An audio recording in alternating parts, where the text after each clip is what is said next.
তো এখন আছি বাঠিমুড়ি মাজার শরীফে। দেখতে পাচ্ছি যে এই মেয়েটা কিন্তু অনেকদিন ধরেই এদিক সেদিক ঘোরাফেরা করে এবং আ বেশ কয়েকদিন ধরে আমাদের এই মাজারের আঙ্গিনায় কিন্তু থাকে। তো আসলে জানি না এই মেয়েটা কে? তো একটু পরিচয় জানার চেষ্টা করি। আপনার বাসা কোথায়? হ্যাঁ? বাসা কোথায়? ক্ষুধা লাগছে খুব? মানে কিচ্ছু বলে না। তো শুধু এইভাবেই পড়ে থাকে। তো আমি এই বেশ কয়েকদিন যাবত এখানে লক্ষ্য করছি, আমাদের মাজার কমিটির সেক্রেটারিও আছেন। সেও লক্ষ্য করতেছে যে আসলে এভাবেই পড়ে থাকে। কারো কাছে কিন্তু কোনো কিছু চায় না। মেয়েটা কিন্তু আমাদের এই মানিকগঞ্জ জেলার ঘিওর উপজেলার পাটুইমুড়ি মাজার শরীফে এখানে এসে কিন্তু থাকে। তো আমরা চাই এই মেয়েটা যেন তার পরিবারের কাছে ফিরে যেতে পারে। এই মেয়েটা অবশ্যই কারো কারো সন্তান, কারো বোন, কারো স্ত্রী আবার হয়তোবা কারো মা। তো আপনারা অবশ্যই শেয়ার করবেন। জিজ্ঞেস করলে কিন্তু কোনো কিছুই বলে না। তো শুধু তাকিয়ে থাকে এবং কারো কাছে কিন্তু কখনো ৳২ চায়ও না। মানে খেতেও চায় না। এরকম একটা মেয়ে। তো এখানে আমাদের মাজার কমিটির সেক্রেটারি আছেন, স্বপন ভাই আছেন। তিনিও বেশ খোঁজখবর নিচ্ছেন।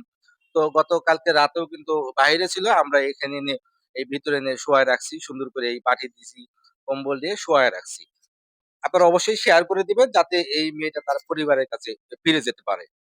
এই মেয়েটা আজ ৩-৪ দিন ধরে এই মাজার শরীফের আঙিনায় ঘোরাঘুরি করছে। তার এখানে থাকার ব্যবস্থা করে দিয়েছি। এই মেয়েটার যদি কোনো পরিচিত থাকে, তার আত্মীয়স্বজন বা তার নিকট লোকজন এবং কি কারো ঠিকানা জানা থাকে, এই মেয়েটার সন্ধান দিয়ে দিবেন। বাটিমুড়ি হযরত আফাজউদ্দিন শাহ রহমাতুল্লাহির মাজার শরীফেই এই মেয়েটা আছে। মানিকগঞ্জ জেলা, ঘিওর থানা, নালী ইউনিয়ন ও গ্রাম বাঠিমুড়ি হযরত আফাজউদ্দিন শাহ রহমাতুল্লাহ আলাইহির মাজার শরীফেই আছে।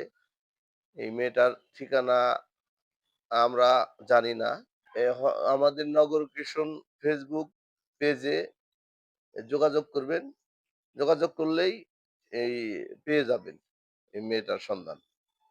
সকলকে ধন্যবাদ। আসসালামু আলাইকুম। তো যতদূর দেখে মনে হলো মেয়েটা মানসিক ভারসাম্যহীন। তো এখানে সেখানে হয়তো ঘুরে বেড়াচ্ছে। আজ কয়েকদিন ধরে আমাদের এই মাটিমুড়ি মাজার শরীফে আছে।